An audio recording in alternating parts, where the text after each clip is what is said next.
Hello and welcome into the Not Out There podcast. I am your host, Chad, and today I have my friend Missy in the basement to talk about her life, her sober life. Missy's been sober for a long time. She got sober young, and she's had a lot of life experiences sober. And she is to be honest, I was a little anxious about having her over. In the community in which I live, in the recovery community, Missy is sort of like she's like a rock star. She's she's a big deal. And I told some friends that I was like, hey, Missy's coming over. She's going to be in the podcast. And they were like, oh, fuck. Oh, really? Missy? Oh, shit. Okay. Well, you do mean business. Insecurities, man. It's really something else. It's like I'm just having my friend over to drink coffee and have a conversation about our lives. But it's really amazing how in our own heads we can get over the smallest of things. And it was really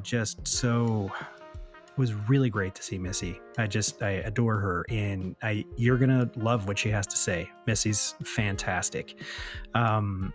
It's a good elixir for anyone who might be feeling challenged, who might be feeling that they're really unsure about sobriety, facing things sober. There might be things happening in your life that you feel are insurmountable without the help of something to soothe you, to cope. Missy's story and Missy, how she lives her sober life, it's very encouraging for you. You're going to learn a lot from it. She's just fucking fantastic. And I'm so proud that she's here and that she was able to share her story and to share her experiences. You're going to love this one. So sit back, relax, and enjoy Missy. Okay. Yeah, there it is. Awesome. Isn't this? It's fun, isn't it? I know. Yeah, I feel so cool. Like I feel like so Hip. yes, I feel like I'm because I'm not technologically inclined at all. Like I still have an AOL email address. Do you really? Yeah, when I give it out at stores and stuff with like young people, they're like, "What's that?" What's AOL? Yeah, they have no idea. So It's like Netscape. Do you know Netscape? no. Like, and I'm not on social media. Like, I don't do anything. Yeah. And I taught yoga for the last 15 years. So like, I've not used a computer or anything. Oh, shit. Yeah. So You leave that up to your husband, right? He's probably has to like use all that shit to market himself. well, my former husband. Oh, what? Oh yeah, Chad. Oh my God, it's been that long. Mhm. Okay. Well, the divorce was just final like last week, but he's been Seriously? gone since 2019. What the fuck? I know, like, and he's like a perfect example of, and again, not to talk about too much about AA, but like he's somebody that hasn't drank in probably like 35 years, and he's been in and out of AA, Yeah. but he's not somebody that is interested in doing 1 ounce of work. Oh, so I got to take him off the email list. Yeah. Yeah. He's not. I mean, he'll talk a great game. He's in treatment forever. He knows all the talk, but he is not interested in. No, I mean, yeah. He had a girlfriend for like 3 or 4 years before he moved out. He lives with her now. I mean, it's pretty sordid. He's a. And again, not to take anybody's inventory. He's a pretty big degenerate, but it's all right. We have a good relationship, and well, as long as you can like co-parent, I guess, right? Totally. Well, he's in Florida. He had to skip Thanksgiving this year because he's with his girlfriend's family in Florida. So I was like, okay, excellent choice. But no, it's it's kind of like you gotta go through. Well, shit. If there was never a jumping off point, at least now we found one. Yeah, totally. Okay. So, wow. All right. I usually save this for later, but since you just gave me like a fucking pot of gold to go with here. So, How long have you been sober? I've been sober 30 years. 30 years. Yeah. Okay. I know. Wow. It's like more than half my life. Jesus. Just so you know, people, for me, this is kind of a big deal because Missy's sort of like recovery, like all-star around the area here. This is like a big get for me. Caught the big fish, Chad. I did, man. I got my white whale. No offense. No, I'm not none taken. I don't take things personally. It's part of being in recovery. I've learned to not do that. Yeah. So, okay, like, I mean, how did what you've learned in recovery and sobriety, how did that help you get through what you just went through with the divorce? Well, part of it is, again, like I just said, I've learned to not take things personally. So as painful as it was, right? Like I knew it wasn't really about me, right? You know, it was about him not or looking for something, right? That, you know, you talk about in recovery, people having like these holes that they're trying to fill with outside stuff. Right. And so I knew that that's what he was doing. So I knew it wasn't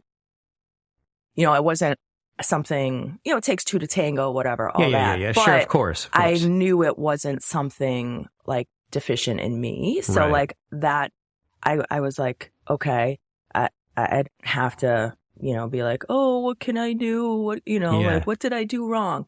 But also it's just one of those things. It comes back to, I still have so many things to be grateful for. So this one piece of my life didn't turn out as I wanted. And I'm somebody, right? Like I got married young. I wanted to have a lot of kids. And I wanted to be married forever. My parents were divorced and I'm like, I'm never getting divorced. And, my dad was a drinker. So I married somebody that wasn't a drinker, but, had a lot of other issues. Everything but the booze, essentially. Right. And, so I just feel like, it didn't, I kept evolving and he did not. Right. And so, and I tried so hard to make it work. And that's one thing too, like, being in recovery, like you learn how to forgive yourself and you really learn how to forgive others too. Right. And so I had a lot, my capacity for forgiveness was bigger than I ever could have imagined. But it wasn't enough, again, because, but you come to a point when in any kind of relationship, like, I'm estranged from my brother and mostly estranged from my parents, though we're kind of trying to work things out, but I have certain issues with my mom and her ignoring boundaries, taking ownership over, like, referring to them as her grandkids. And yes, but I know there's something behind that. It's more of a possessive thing. But the longer that I am sober and the more, I guess, occasions that you have to sort like this shit out in your head, you learn more about yourself. I guess the big thing for me, and I've mentioned this in the other podcast, is like the self-awareness. I've sort of hit this mark over the past year of like self-awareness and really truly accepting me for what I am at this point. I'm nearly 50 and it's like, okay, it's time to stop trying to be what other people think you should be. Yeah. And be who you are. Yeah. And that was a big thing for me too, that the acceptance part, because I did not want to be a divorced person. Right. And so, it was, so I really held on for a lot longer than I should have. And when I finally, accepted the fact that this was happening and this is what I needed to do, everything just kind of fell into place. And it's one of those things too. Like, and I, I've been seeing a therapist since every week. And when I first started talking to her, she's like, you're going to have to get separated. I told her the situation. She's like, you're going to have to get separated. You're going to have to get divorced. You're going to have to move. You're probably going to have to get a job.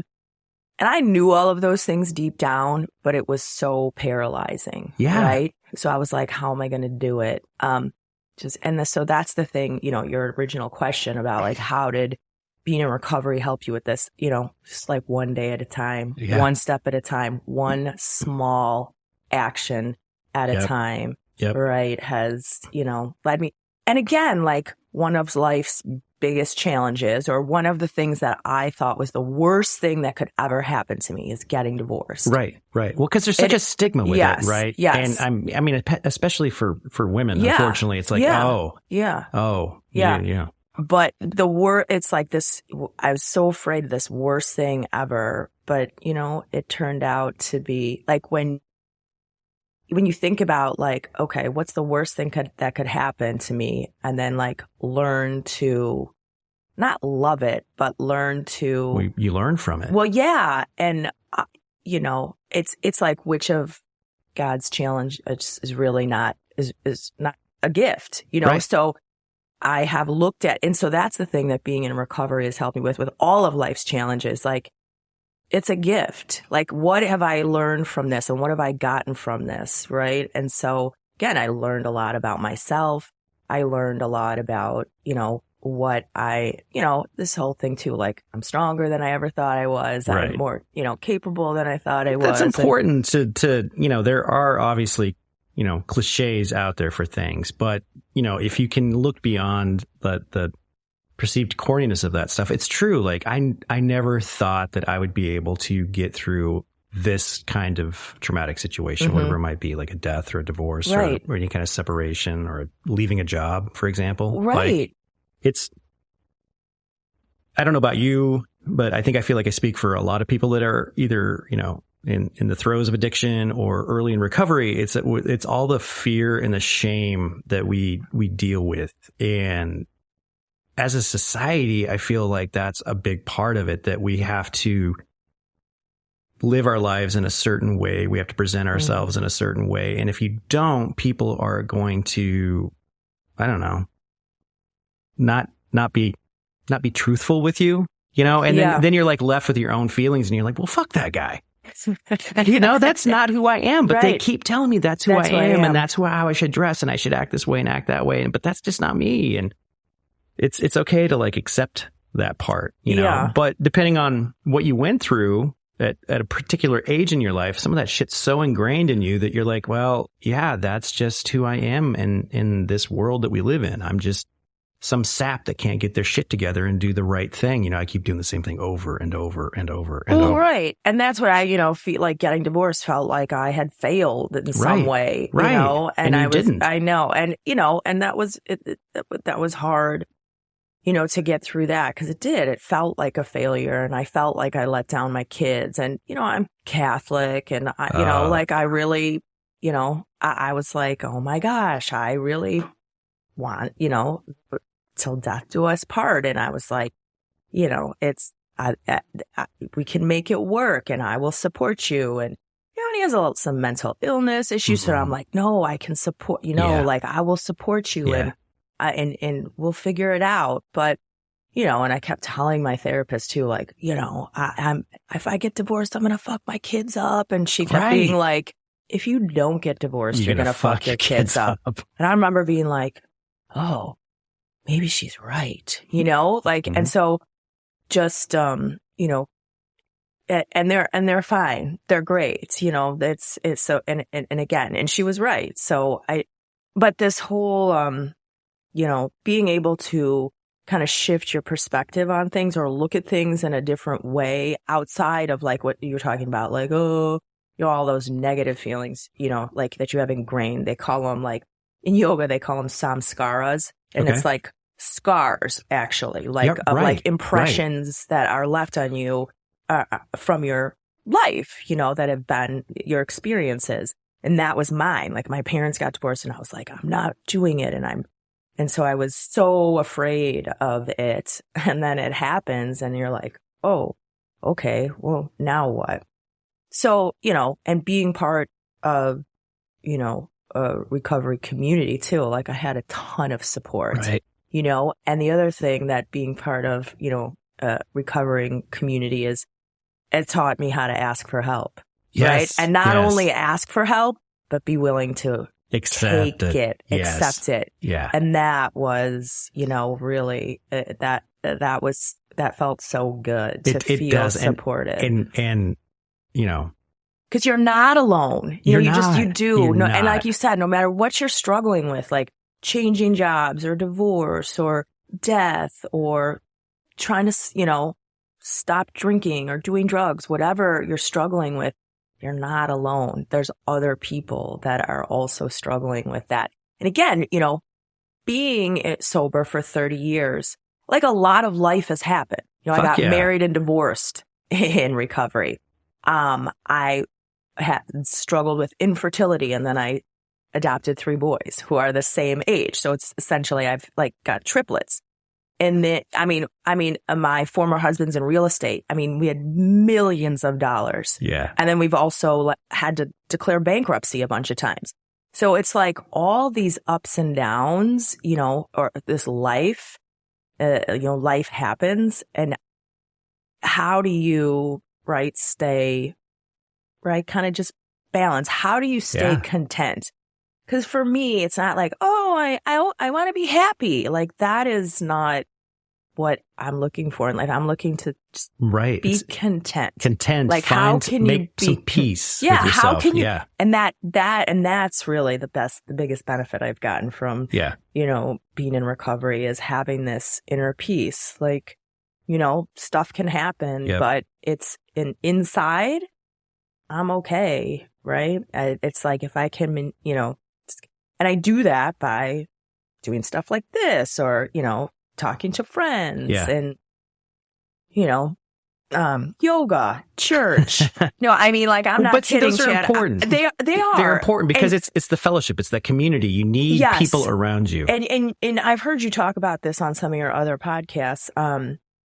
It's great. The steps are great. And, AA works for a lot of people. It worked for me. But what really has kept me coming back is the people, right? Like you, I haven't seen you, I don't know, since how long? It's been a long time. Right. But when you reached out to me, I'm like, hell yeah, I'll be there. Yeah. Because that's what it's all about is, we're all this connection with other people. And you got a big part of this, the way that I'm shaping this message to put out there is, all of this stuff is hard and it's fine to feel emotional about it. We need to own and honor the emotions that we feel.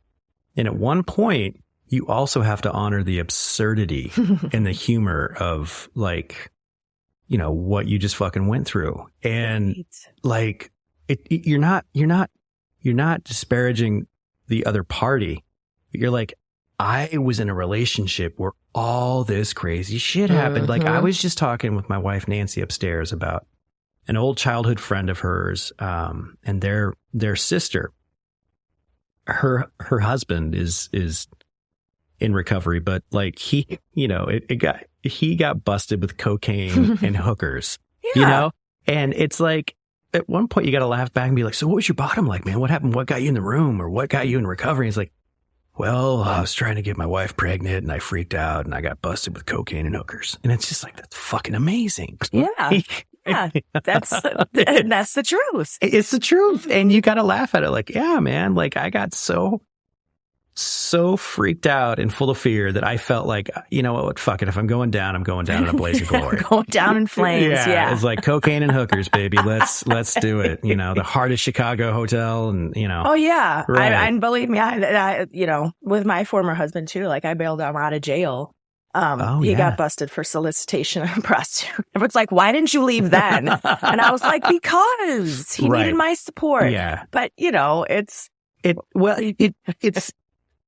again, cliches we're the hole in the donut or that, we're all trying to fill something with whatever we can. And, it's food, it's booze, it's exercise, it's work, cigarettes, shopping, all of it. All of these impulses that we have, but it's, and this, you've been doing it long enough. It's an inside job. And we were talking about this before we started, right?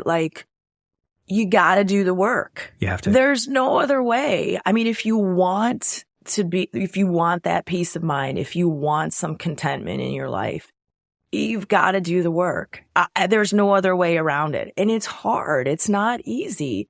I think you were talking about this in your last podcast too. I think about people who are still struggling, right? With, or people that come in and they're like, oh my God, it's miraculous. This is a miracle. Right. I'm not drinking anymore. And it is miraculous that, right? Like you may have found AA or some other Yeah. method. You found a way to You found a way to stop. Yeah, right. But what then it keeps you sober in recovery Exactly. is not so miraculous, right? Yeah. And I always say this to people. I'm like, it's not a miracle.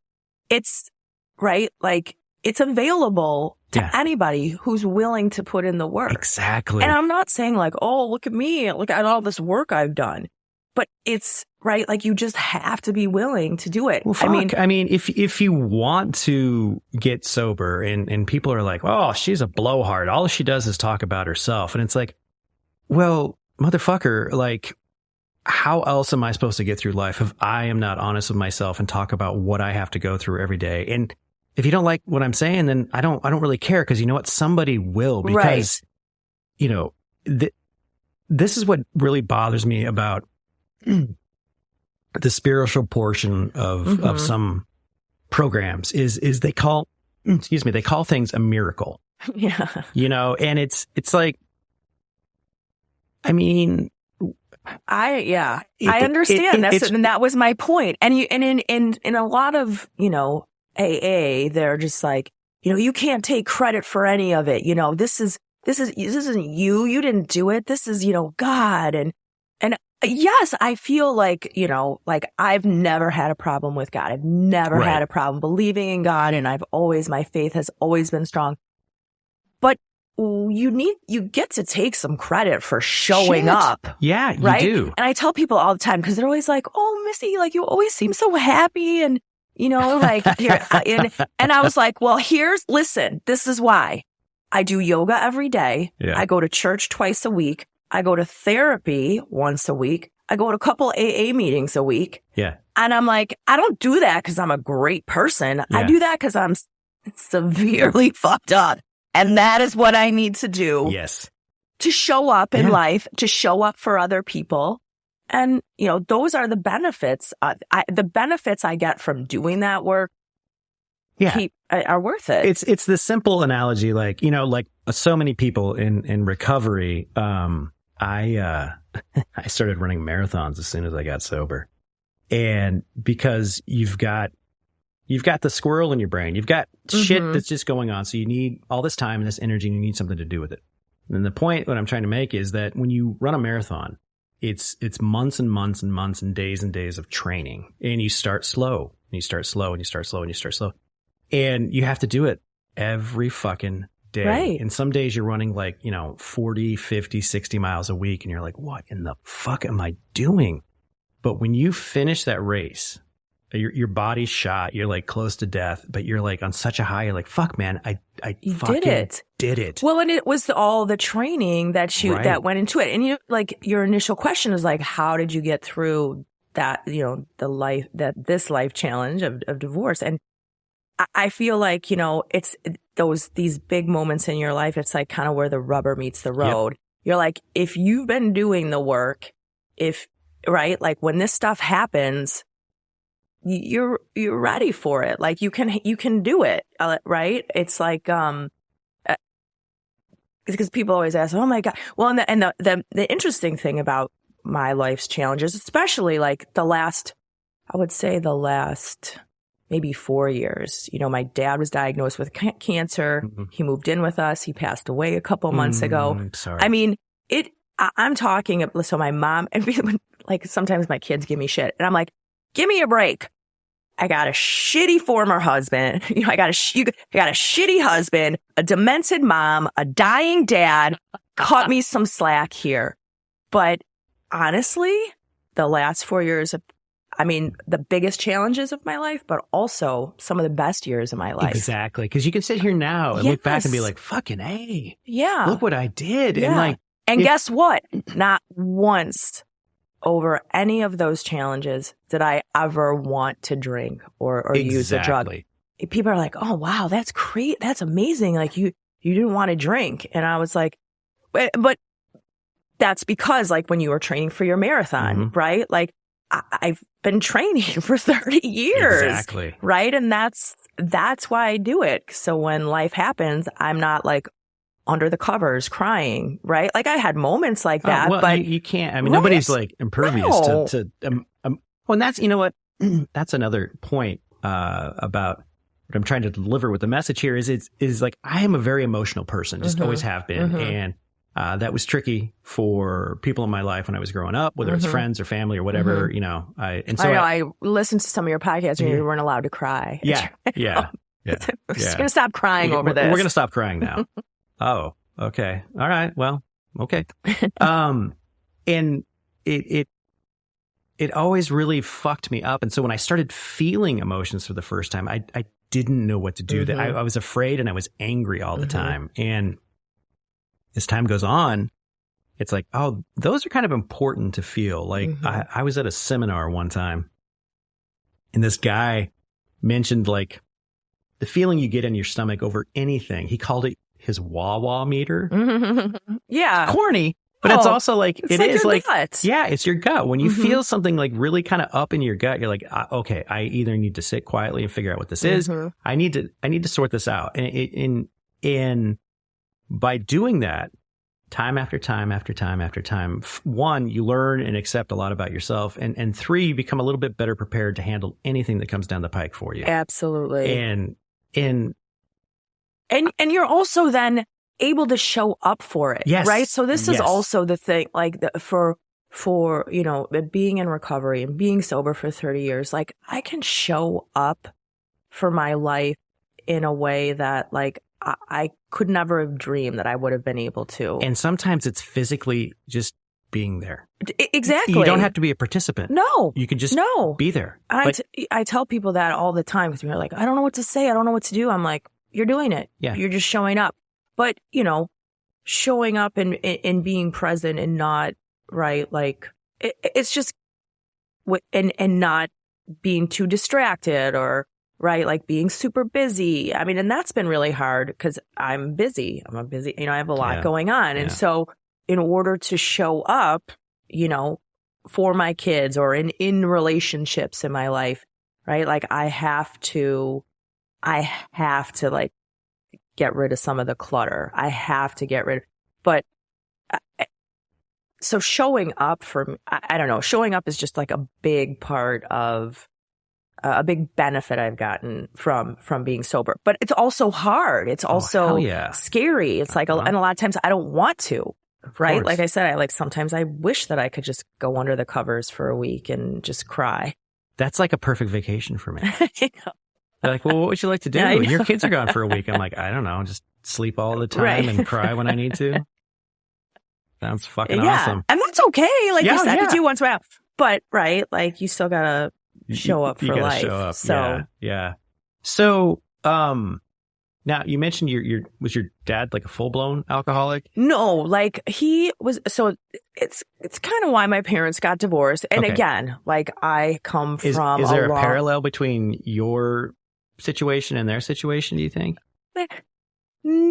I don't know. You know, I've looked at that a lot. Yeah. Well, you know, part of it is, so my dad was a drinker. Okay. I mean, I come from a huge line of varsity drinkers, right? We do. Yeah. And all Irish Catholic drinkers, like, and so, you know, my dad's brother died from alcoholism at 50. My dad was a drinker and my mom was like, I want you to stop drinking or we're going to get divorced. So they got divorced because my dad didn't want to stop drinking. Probably drank more. But yeah, but it wasn't, I never really saw him drunk. He wasn't, you know, he had the same job for, 30 years, retired early, worked out every day. I mean, like, so he was able to, you know, he was a functional alcoholic, I would say. Okay. And so, but the parallels with my parents are when my parents got divorced, like my mom had to go back to work. I saw her struggle financially a little bit and I saw her struggle a lot. And you know, one of my fears was like, I don't want to be like my mom. I felt like if I was going to get divorced, I was going to end up like my mom. You know, and it's through, you know, talking to my therapist and all my friends are like, you're not your mom. You're not your mom. so, you know. But it's learned behavior and patterns and things Yes. that you don't understand that make you act the way that you Yes. Well, and, you know, again, looking at all of these challenges, they end up being such blessings. They do. I mean, because, you know, even getting divorced, you know, I am able to show up. I just didn't realize how much that was like weighing me down and sucking the life out of me. And so I now am able to show up for my kids in a different way. You know, I'm in a relationship with somebody that is, and it's awesome. You know, like I never knew it could be like that. And part of the reason why I married my former husband was he didn't drink. He was not my dad. My dad was real quiet, didn't emote a lot. Yeah. And, you know, my former husband, you know, know. loud and spontaneous and didn't drink and fun. And I'm like, okay, that's it. I found it. But, you know, like we said, there's just had a lot of other work and unresolved trauma, right? That got brought to the relationship and over 30 years, right? If it's unresolved, it like blows up, right? So there were some parallels, you know, with my parents' relationship, I think, but this idea, so I never was close with my dad, and for no real reason. They got divorced when I was maybe like starting high school or like 14, 7th, exactly. And so and that's kind of when I started drinking too, you know, so it was, so I was like, you know, and it's when I started being real social. You know, my dad lived in the city. Like, I was like, I'm not going to your house for the weekend. Everything's, you know, we grew up here. You know, I went to Catholic grade school, Regina Dominican high school. Like, I'm like, no. So we were never really close. And it wasn't because I was like mad at him or it was just really circumstantial. A lot of it was circumstantial. And again, he's not a real emotional, affectionate person. And he probably didn't understand you. Right. And so when he got sick and we've, you know, I would see him on holidays and birthdays and stuff like that. And I could always call him if I needed something. It wasn't like we were estranged at all. We just weren't very close. So when he got sick, you know, he lived alone for the last 30 years. And when he got sick, I was like, Dad, I want you to move in with us. And he did. And I got to spend the last 2 years with my dad. And I got a relationship with my dad that I never thought was possible. And it was only because, and part of it was because, you know, my former husband wasn't around. He was gone. So I had the space to show up for my dad.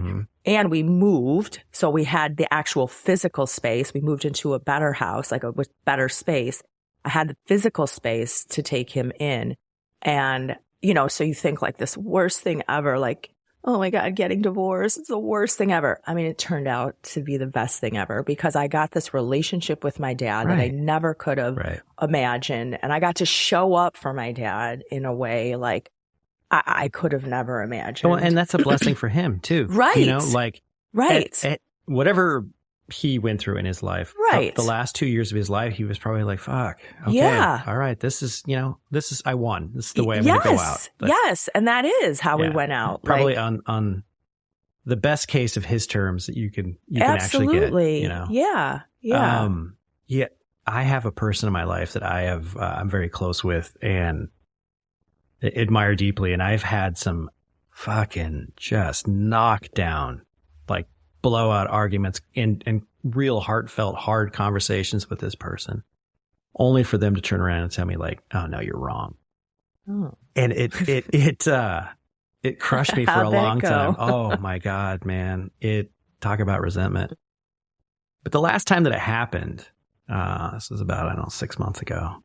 I was just like, fuck it. You know what? I mean, I feel proud of myself because I was able to like put my 2 feet on the ground and like speak from the heart and truthful and like, yeah, I'm emotional. I'm pissed off at you because X, Y, and Z, but I also love you deeply because of X, Y, and Z. And this is why I'm telling you this. Like, well, and that's the thing too about, I think what recovery gives us is like, both things can coexist. Yeah. You can be angry and love the person at the same time. Yes. And that's perfectly fine. And through that, but through all the time that I've had in sobriety and the experiences that I've had during this time, is it allowed me to be like, you know what? I've done everything that I can. Mm-hmm. You know, I'm at peace with what I did, and I now have to accept that person for who they are. Yeah. And that's the thing too, like when they talk about like, you did the work and you accept the outcome. Yep. Like it might not be what you were looking for or what you wanted. Well, it's kind of like, you know, sort of two sides of the same coin. What you went through with your divorce. People are like, well, why didn't you leave here or there? It's like, because I thought I was doing the right thing. Yeah. I was being supportive. And then at one point you're just like, fuck. Yeah. You know what? I got to take care of me. Yeah. Like I can't go down with the ship. And No. I have, 3 boys that cannot see that this is okay, like an okay way to behave. And so, yeah, I mean, and it takes everybody, it's like even getting sober, right? Like you're ready when you're ready. Like my brother just came into the program. Yeah. And so I've been, I kind of been waiting for him for 30 years. And, people kept asking me like, Missy, have you talked to your brother? You need to talk to your brother and you got to do something. And I'm like, that's not how it works. He knows what I've been doing. I've said over, many times, like, if you ever want to go, if you ever want to talk about it, you know what I'm doing and and so when he was ready. Right. Yeah. And so, and that's the thing too. That's about, being in recovery and being sober. For me, right, it's like, it's not on your timeline, right? Like you have to be able to, it's right. Like it's going to happen when it's going to happen. And no one can tell you when it's going to. No. And the thing, I hope people who, know people that are in the throes of addiction, as we say, is that you can say, like, obviously you're worried about them. You love them. Right. You're concerned about them. And you're like, you got to go to treatment. You got to stop drinking. You got to do this. Just know that is not helpful at all, because that, for me personally, it just inflamed the guilt and the shame. And it made it so painful that the only thing that would take away the pain was booze. Was more. Yeah. Was more. Yeah. And it's very, very hard to recognize that if anybody, if you meet another person with where they are in their life, that things will go more smooth. It is. And that's, again, meeting people where they're at. Again, that's something that I've learned from being in recovery, right? Like, it's, because you don't know what the fuck they're going through. No. Unless you know. No. but still, you still they have to know. meet them where they are at that point. Yeah. And that's transformative in terms of, showing up in relationships too. Right. And I feel like it's not something a lot of people either know how to do or are willing to do, but I feel like, being sober and, being around other sober people, right? That's something I've got to practice. Yes. And again, it's just practice, and it's not always perfect, and it's not, but practicing it makes you better at it. It does. So how, I always like to find out, what was it that led to get you sober? Yeah. Well, that's what I was going to start when we were just talking about, like, it's everyone's got their own time frame for it, but a lot of times there is a catalyst. There is. Everybody's got different bottoms too, right? So yeah, it's not like they end up homeless living in a box in the park. Right. Yeah. And thank goodness for me, like, I'm always so grateful too. Like, my bottom wasn't crazy. No, like, I did not, I never got a DUI when I was young, right? So I was 22. And, so, you talk about your, life becoming unmanageable. And then you're just like, okay, I surrender. Well, I didn't have much to manage at 22, and my life had gotten real small. Right? So, because all I wanted to, I revolved everything around drinking. Right.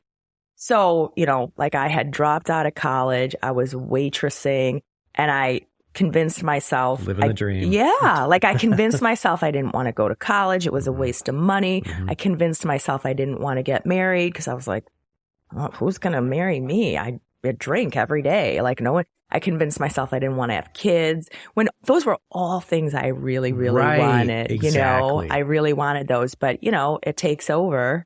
And I just had convinced myself that those were things I didn't want. So luckily my mom, she had some experience with like Al-Anon when she was dealing with my dad. Okay. So she had some experience in recovery, if you will, or some avenues of it. And I was living at home. And so she had, threatened to kick me out a bunch. And I never really believed her. I was just like, yeah. Okay. Yeah, okay. Man. Right. But then, there was one time towards the end when she said it, I don't know, something about it made me, she meant it. I believed her. Yeah. So I was like, she's like, you need to go to treatment. And again, my life was so small and, and I love drinking. I was the kind of person that went out and drank when it was really social and was really fun until you could smoke indoors. Yes. Oh my gosh. Those were the days, Chad. But I did end up, in my mom's basement, like drinking by myself, crying every night, Basement drinking. It's like, right. It's the best. And so when my mom's like, you got to go to treatment. And I was like, all right, I really got nothing else going on in my life. I will. Maybe I can get laid. Right. Like maybe I'll meet another, maybe I'll meet someone in treatment. So I thought, you know what, whatever, I'll just give it a try. And I did, like, I kind of did it for my mom. I could see she was real sad, she came, she just had a lot of experience and a lot of heartache with alcoholism in her life. And I was like, all right, I'll go for a month. And I had no intention of stopping forever. I didn't think that I could ever stop. I didn't want to stop. I never tried to stop before then either. Like I was one of those people that was like, I'm an alcoholic. Like I admitted it. Like I said it out loud. This is what alcoholics do. They drink. And I thought like, okay, maybe I'll live to 30 and I'm just going to go hard. Fuck yeah. Yes. So I felt the same way. Yeah. Did you ever picture yourself sitting, not physically sitting here with me, but being the age? No. I never saw myself as person at the age that I am, as a dad, as a husband, any of it. No, I really thought like I was going to make it to 30 and again, I just was like, well, I'm an alcoholic, and I wasn't like mad about it or like pissed at God. Like I was just like, I'm an alcoholic. And so this is what I'm going to do. I'm going to leave a fucking legacy. Yeah. The people in the bar are going to remember me. They're going to remember me. Actually, there's a bar in Portland that has my name tag on it. Oh, still? Yeah. Is it still there? It has to be. That's impressive. I don't have that, Chad. I'm jealous. Well, you weren't out there long enough. Well, and that's the thing too. Thank goodness for me. Like I didn't drink very long. I drank from like maybe 16 to 22. So, right, like I started in high school and then when I got to college, and I drank mostly on the weekends and, in high school, and I played sports. So that kept me a little bit, on the up and up, and I was decent at school and, but then when I got to college, I could drink every day and I was like, oh man, this is awesome. This is the fucking line. Because I could, and then I did. And then after a couple of years, like I came home because I was like, well, this is dumb. I'm not going to class. My parents are spending all this money, on college. I'm like, I'm just going to go home and wait tables and drink all night and sleep all day. It's glorious. But that's like the life, man. Right. Yeah. Right. And so anyway, I went to treatment, and it was back in the days when you went for 28 days. Okay. And I showed up and I was like kind of a brat, they like gave me all these books to read. And like I read them in the first couple nights and I gave them back. I'm like, I read them. I'm done. And they're like, read them again. And I was like, and I had some really, really good counselors there that, just called me out on a lot of shit. They were like, look, Missy, you have been given a lot of gifts. Like, like you are a privileged person in the sense that like, if you really want to be a waitress, they were like, we don't believe you. And we don't think that is really what you're like, what you were put on this earth to do. Yeah. You know? And I was kind of like, huh? Fuck you. Oh, well, what?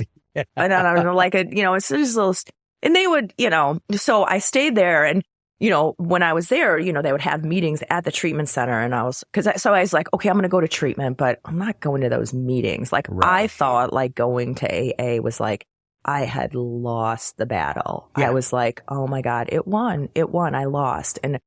But I was like, but then they make you go, right? So I was like, all right, I'll go to these meetings, but I am not hanging out with anybody in these meetings. Mm-hmm. And then, like there's just like some of my best friends I've met there. I mean, they're just the most awesome people. And so I met these great people. And so I started hanging out with people. And I'm like, okay, I'm going to hang out with people, but I'm not going to get a sponsor or anything. Well, sure enough, somebody sets me up. They're like, she's going to be your sponsor. I'm like, fine. And so like, I get this sponsor, and I'm like, but I'm not working the steps. Before I know it, I am, doing a 4th and 5th step. Wow. So it's just, I always say like, they say alcoholism is cutting, baffling, and powerful, but so is recovery. Yeah. And I just kept showing up, and it just, and then I started feeling better. My relationships improved. Your skin looked better. Oh my God. Well, I'm telling you, I say this all the time, especially as a girl, like people are like, oh my God, you look great. I'm like, oh, okay. Okay. All right. Yeah. Like, cause when you're in it, you're like, you don't realize like the physical deterioration is pretty profound too. Yeah, and so it really is. Yeah. So, I just kept showing up, but, and I kept showing up for, the people, the people that I met and the people that that helped me. And I wanted to show up, right? I wanted to give back. Like I felt I couldn't believe all these people really, cared about me. And so as then I got sober, I was like, okay, well, I can show up for other people. And so it's just, so then, it kept me motivated. It kept me accountable. Right. And so one. And it's like the smallest things at a time, like I mentioned, like making my bed every day. Like you can start with those super small things. Oh. Like, okay, you know what? Tomorrow I'm going to be at work on time. Well, right. And you do that and you're like, oh, fuck, I feel kind of good because so tomorrow I'm going to try that again. Yeah. Well, and it's the small things, all these little small things that you do lead up to like a great big things. Yes. And that's the other thing that happened, in recovery and being sober is like, they talk about being right sized, right? Like I have a, right sized self-esteem for the most part. And it's by doing those things, like showing up to work on time, putting in an honest days of work for an honest day's pay, right? Mm-hmm. Like showing up for other people, like doing these small things, right? Like not cutting somebody off or letting somebody go in front of you, whatever it is, all these small little things, they give me, right, like this really appropriate self-esteem. Like I feel good about myself. Yes. I feel like I'm a good person. And it's not like this big inflated thing like, oh, I'm so great.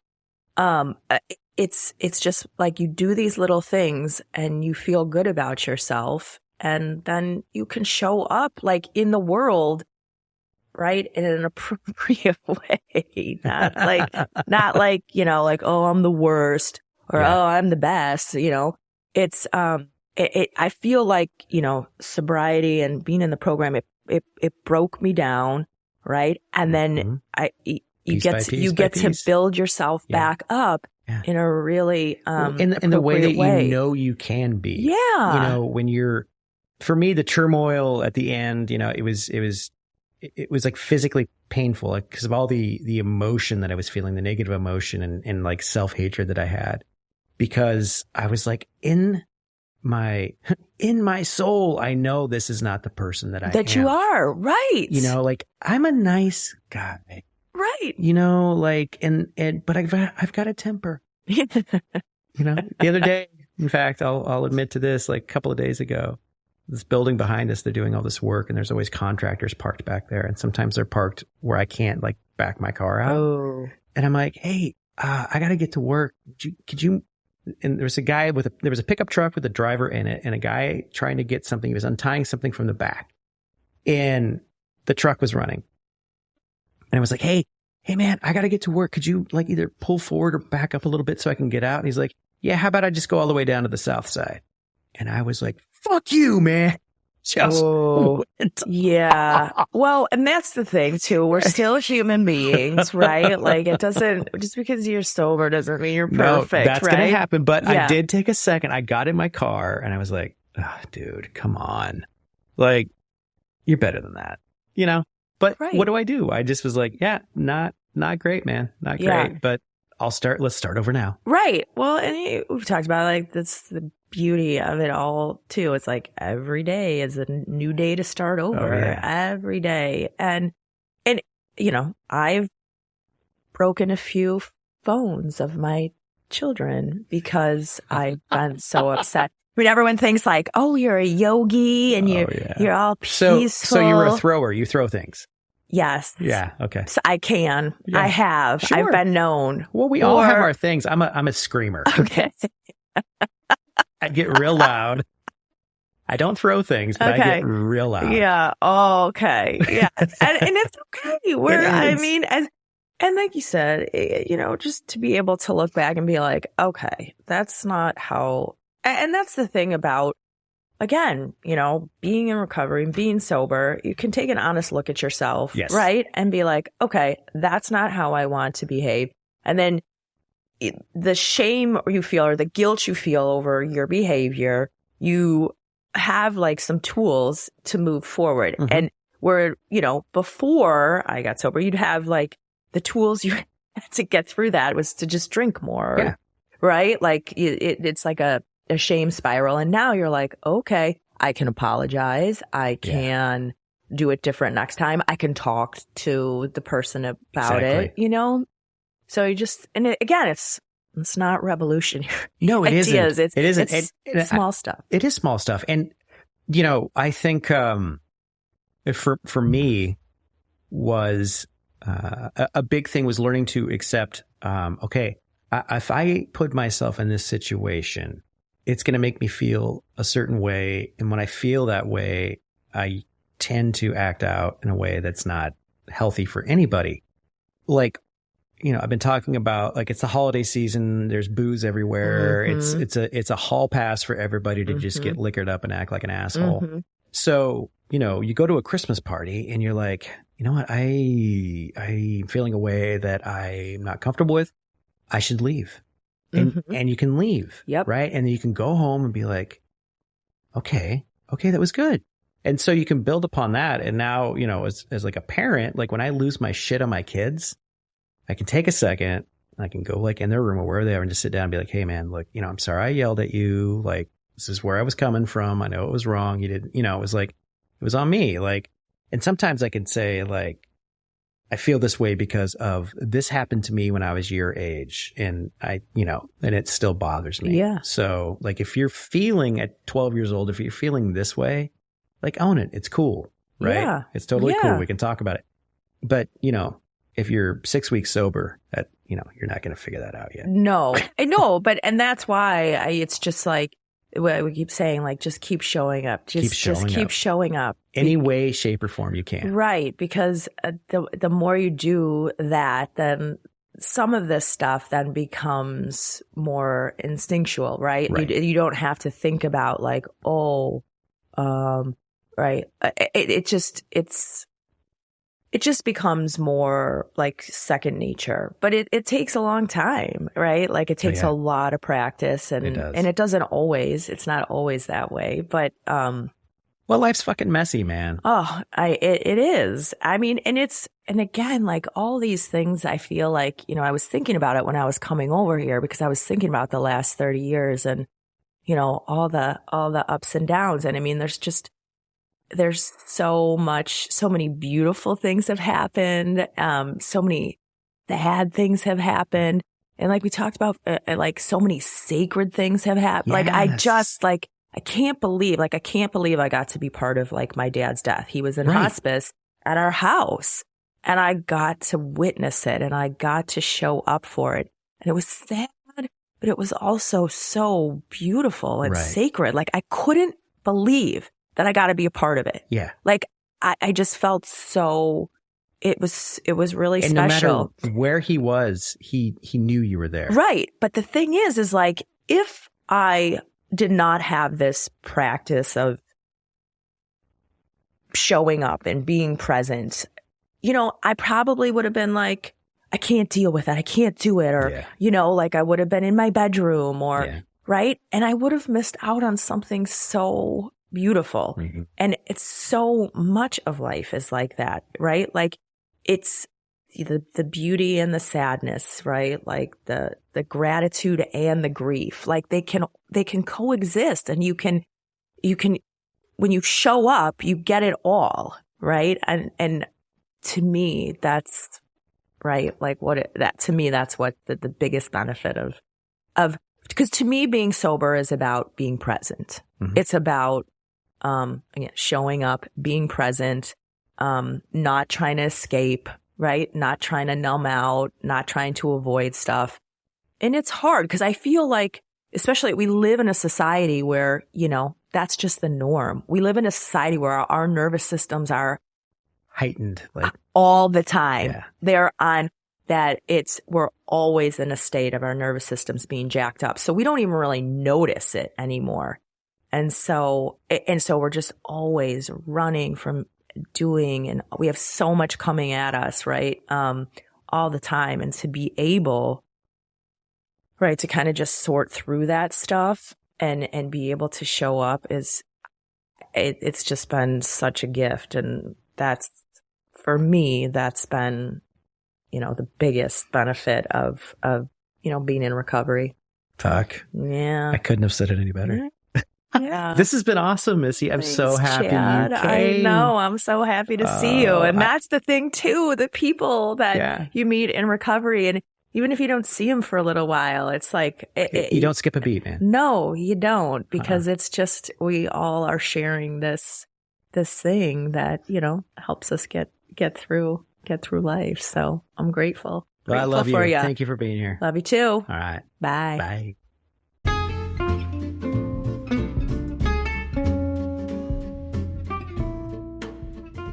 Well, that was something, wasn't it? What an awesome conversation. What an awesome person. And I'm still riding the high after talking with Missy. It's when the chips are down, man, life's going to be okay. All right. Just always remember that. Just, believe in yourself, have faith that everything will work out. And if people's feelings get hurt, that's going to be on them some of the time. Okay. You got to take care of yourself. You got to do the right thing. Suit up, show up, as they say, and do the work. And it will be hard sometimes, and it will be challenging, and you're going to feel like sometimes, shit, man, can I really do it? And the answer is yes, you can. You can. Day at a time, hour at a time, minute at a time, second at a time, whatever it takes. Bit by bit by bit, you build a sober house, and it's a pretty comfortable and awesome house. All right. I hope you're doing well. I hope you've had a safe and healthy and happy holiday season. Keep up the good work. If you ever need to reach out to me, the email address is notalltherepod@gmail.com, notalltherepod@gmail.com. Thanks again for all of your support. Please help spread the word. We're doing good things here. We're helping people out. And, it's helping me out a lot too. I really appreciate that. You're listening. Much love to all of you. I'll talk to you next time. Take care. Bye.